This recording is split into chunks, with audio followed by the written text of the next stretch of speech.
Bonjour à tous et bienvenue dans ce nouveau numéro du 7-8 Culture. Au sommaire de ce mercredi 28 septembre, on ne présente plus ces textes blancs sur fond noir au graphisme si caractéristique. L'artiste Ben expose jusqu'au 27 novembre à la maison Elsa Triolet, Aragon. Le temps d'un après-midi, la laiterie de la Reine à Rambouillet a fait un saut dans le temps. Les curieux ont voyagé à l'époque de Marie-Antoinette. Et 3 artistes soutenus par le prisme d'Elancourt ont été primés lors du off du Festival d'Avignon. Nous les avons rencontrés. Ben peut être provocateur, théoricien ou encore analyste. Et jusqu'au 27 novembre, l'artiste interroge les visiteurs à la maison Elsa Triolet, Aragon. L'artiste né en Suisse et qui vit aujourd'hui à Nice était présent lors du vernissage de son exposition. Wilfried Richy et Nicolas Kirillovitz sont allés le rencontrer.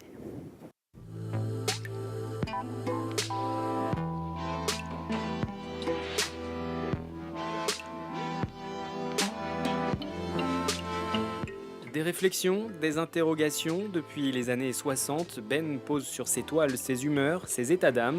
Ici à la maison Triolet, Aragon, il part à la recherche de la vérité. Où est passée la vérité? C'est le nom donné à cette exposition présentée jusqu'au 27 novembre. Moi j'ai aimé l'idée d'exposer chez Elsa Triolet, Aragon, parce que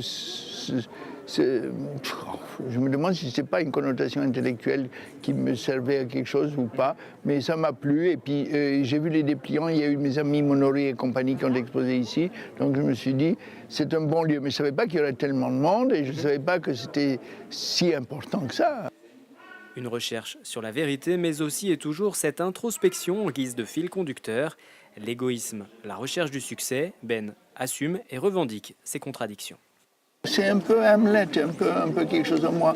C'est qu'un artiste, quand il se rend compte qu'il est toujours à la recherche de la gloire et à la recherche de lui-même et à la recherche de choses, donc à un moment donné, il ne s'aime pas beaucoup, mais il ne peut pas faire autrement. Donc il faut faire avec. Il y a des moments où on déprime de l'idée du moi qui ne pense qu'au moi. Plasticien, Ben est aussi un performeur. Il aime interpeller son public et n'hésite pas à improviser lors du vernissage, une conférence interactive sur son travail. Il y a des vernissages dans lesquels les gens viennent, prennent un verre de champagne, disent « Oh, que c'est beau, oui, c'est beau, magnifique, c'est beau, c'est là ». Et en fin de compte, je préfère une exposition dans laquelle on est pour, contre, j'aime, j'attaque. Il faut qu'il y ait un le débat. doute, qu'il y ait du doute. Égocentrique mais qui aime être bousculé dans ses certitudes, Ben est un artiste provocateur et pour saisir les subtilités de son œuvre, le musée Mayol à Paris lui consacre, en marge de cette exposition, une rétrospective complète. Si vous n'avez pas pu le découvrir lors des Journées du patrimoine, il y a une séance de rattrapage. Le théâtre Montancier à Versailles propose de découvrir ses coulisses dans le cadre du Festival d'Île-de-France qui se tient jusqu'au 9 octobre dans toute la région. Le théâtre présente cette saison 45 représentations dont une quinzaine sont des créations. Le théâtre Montancier est l'un des plus anciens de France, a été inauguré en 1777 par Louis XVI et Marie-Antoinette. Geneviève Dichand, sa directrice, nous en donne le programme. On va replacer le théâtre dans son histoire, expliquer quel a été le rôle de Marguerite Brunet, qui a été son initiatrice, à qui elle a acheté ce terrain pour pouvoir le construire, comment elle a fait valider les plans dans les petits salons de Marie-Antoinette, quel était son goût pour le théâtre et pourquoi, quelle était son histoire personnelle. Et puis ensuite, on expliquera aussi les différentes restaurations et tout cela en se promenant dans le théâtre et en montrant aussi le théâtre sous différents aspects. Depuis près de 20 ans, les Amis de l'Orgue de Coignères proposent pas mal de concerts pour cette saison 2016-2017. Il y a 5 rendez-vous autour de l'orgue, bien sûr, au sein même de l'église de la commune.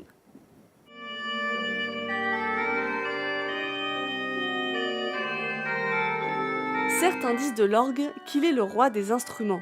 Depuis maintenant 19 ans, celui de Coignères est au centre des dimanches musicaux. Les concerts reprennent le 2 octobre à 17 h avec le trio Aquila. Flûte traversière, saxophone et orgue. C'est un trio qui vient du sud de la France, des Landes, et qui propose de faire un petit parcours musical à travers les compositeurs de la fin du XIXe siècle. Arrivé à l'église Saint-Germain d'Auxerre en 1993 grâce à du mécénat, l'instrument fait aujourd'hui partie du patrimoine coignérien. toute la musique du XVIIIe siècle au XXe, même XXIe siècle sera présente, mais nous avons associé sur certains concerts des instruments qui ne sont pas du tout courants et qui permettent d'écouter autre chose que des instruments à cordes avec l'orgue. Orgue de cristal ou encore hommage aux femmes compositeurs. 4 autres rendez-vous sont proposés tout au long de la saison. L'instrument roi attend son public. Retour dans le passé pour le domaine de Rambouillet ce dimanche 25 septembre. La laiterie de la Reine est revenue le temps d'une après-midi à l'époque de Marie-Antoinette pour découvrir les plaisirs à la cour. Les images sont signées Nicolas Kirillovitz. Sa femme, Marie-Antoinette, elle, n'aime guère Rambouillet, qu'elle qualifie de gothique crapaudière. Le roi décide alors, dans le plus grand secret, de faire édifier dans son domaine de Rambouillet une laiterie. Rambouillet, fin du XVIIIe siècle, Marie-Antoinette vient découvrir le présent de son époux, le roi Louis XVI. Un cadeau pour lui donner envie de venir à Rambouillet, la souveraine préférant rester à Versailles. Nous ne sommes pas dans une reconstitution historique parce qu'une de nos difficultés, notamment, c'est que Louis XVI ayant acheté sur ses propres deniers, c'est en fait une propriété royale mais privée, sur lequel il y a très peu de traces d'archives. Lorsque Louis XVI fait aménager cette laiterie de la Reine, il ménage la surprise de la Reine en faisant construire une palissade de verdure que nous n'avons pas reconstituée, mais nous avons déplacé cette palissade de verdure au niveau de la grille, de manière à ce que l'ouverture permette de découvrir cette façade de temple. Dimanche dernier, un après-midi à la cour était organisé. Dans ses costumes du 18e, dégustation de macarons ou encore intermèdes musicaux, l'après-midi était à l'image de l'époque. De quoi attirer un public de passionnés. La période me fascine, oui, tout à fait. Les costumes encore plus. Et le plaisir de se retrouver tous ensemble et de partager ces moments inoubliables. Nous venons de loin, on vient de Toulouse. Et donc on aime participer à ce type d'événement. Je ne connaissais pas le lieu, donc c'était l'occasion de découvrir la laiterie de la Reine. Et puis pour le plaisir de venir avec des amis et de les revoir et de se balader en beau costume. Une soixantaine de personnes a décidé de faire le voyage avant de revenir au XXIe siècle. Elles sont 2 sur scène et une 3e complète le collectif Les Filles de Simone. Elles sont les créatrices de la pièce. C'est un peu compliqué d'être à l'origine du monde. Soutenue par le prisme d'Elancourt, créée au théâtre La Loge à Paris, la pièce a obtenu un prix lors du dernier off du Festival d'Avignon. Nous sommes allés à leur autre rencontre. Le trait de gauche est là.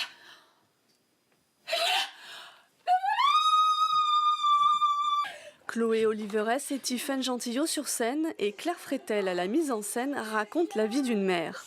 Lors du Festival d'Avignon 2016, elle remporte le coup de cœur du Club de la Presse. On était hyper contente parce qu'on ne s'y attendait pas du tout. En plus, c'était un jury majoritairement masculin, donc on était d'autant plus ravis qu'ils nous sélectionnent. Vous êtes fumeuse? Oui, enfin occasionnellement. C'est fini. Tu chantes à ton enfant la joie de la rencontre prochaine. De la découverte de la grossesse aux premiers instants avec bébé, en passant par l'annonce à l'employeur, toutes les étapes sont décryptées. Avec humour et surtout de la franchise pour casser l'image sacralisée de la maternité. C'est pas une pièce comique parce que c'est pas ça qu'on cherchait, mais on a voulu aborder des sujets qui n'étaient pas forcément simples, qui parfois étaient crus, mais c'est vrai que comme on part de notre vécu et qu'on n'a aussi pas envie de se prendre trop au sérieux, forcément l'autodérision elle y arrivait très vite. On a surtout travaillé sur le fait d'être très proche de soi. Donc en fait, sur une forme de sincérité. Ce sont 2 comédiennes qui sont 2 femmes et qui sont 2 mamans. Donc en fait, c'est pas un théâtre de travail de personnages extérieurs. Finalement, c'est un travail de chercher d'amener au plateau quelque chose d'être vraiment à vif et au présent au plateau.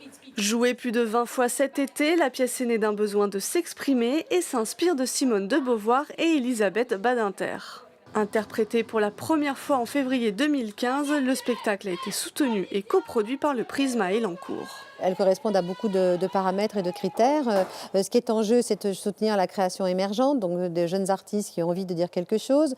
La façon de le dire, c'est essentiellement le jeu dramatique, l'écriture, et pas forcément des tonnes de décors ou des tonnes d'effets spéciaux. On est vraiment au cœur du jeu théâtral et de l'écriture. Il faut prendre garde que les décisions et les sentiments avoués de la jeune mère ne correspondent pas toujours à ses désirs profonds. La pièce continue sur sa lancée. Elle se joue au Théâtre du Rond-Point jusqu'au 2 octobre. 10 places sont à gagner avec TV Fil 78 pour aller voir Avishai Cohen Trio au Prisme, accompagné d'un pianiste, d'un batteur. Le contrebassiste de jazz Avishai Cohen renoue avec ses débuts. Direction la page Facebook de la chaîne pour connaître le règlement. Du côté du cinéma, c'est celui du Cratère à Saint-Arnoux-les-Yvelines qui accueille vendredi 30 septembre les Mutant Prize, une rencontre cinématographique pour découvrir réalisateurs et acteurs. La soirée est organisée par des associations qui sont Sortir avec les mains, Mutant Play et l'École de la Cité. Le public sera amené à voter pour son court-métrage préféré parmi les 8 présentés. Écoutez, Julien Denervaux, c'est l'un des organisateurs du projet. L'idée, c'était vraiment de faire un projet qui regroupait ces 3 entités-là et de créer un échange, de faire une rencontre autour du cinéma et de la culture. C'est aussi accessible au public sourd puisque tous les films sont sous-titrés avec un sous-titrage adapté et pour l'occasion on a une interprète qui s'appelle Julie Lemotréé qui est une habitante de 50 ans en Yvelines et qui traduira la soirée en langue des signes.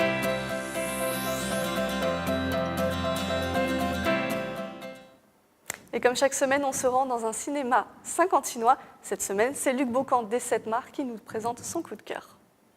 Donc au Ciné 7, nous sommes gourmands. Donc cette semaine, on vous proposera 2 coups de cœur. Je vais commencer par Victoria, le second long métrage de Justine Triet, après la bataille de Solferino. Rien à voir avec la bataille de Solferino, qu'on n'avait pas trop aimé ici au Ciné 7, c'est le moins qu'on puisse dire. Là, on se trouve face à une comédie dramatique tout à fait réussie, avec Virginie Efira, qui est vraiment extraordinaire, à l'apogée, si je puis dire, de son talent. C'est très sympa, ça se laisse regarder, c'est intelligent. L'histoire d'une avocate, je ne vous en dis pas plus, qui a une vie privée, on va dire, chaotique, et qui va être amenée à défendre un de ses amis, qui est joué par Melville Poupeau, qui a des problèmes de couple, enfin, etc. Voilà. Donc c'est savoureux. Vincent Lacoste, qui joue aussi un des premiers rôles, est extraordinaire. Donc n'hésitez pas à venir voir ce film, c'est vraiment une réussite si vous voulez passer un bon moment.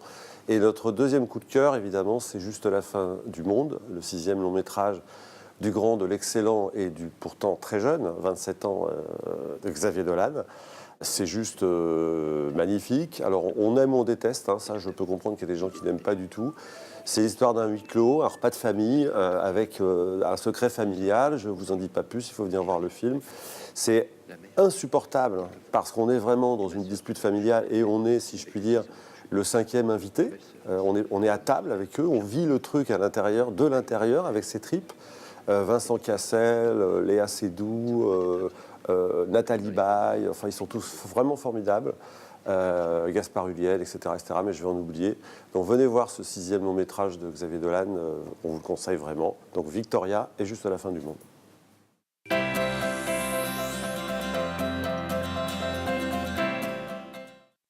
Avant de se quitter, un rendez-vous samedi, c'est la 5e édition de la Nuit de la Création à Versailles.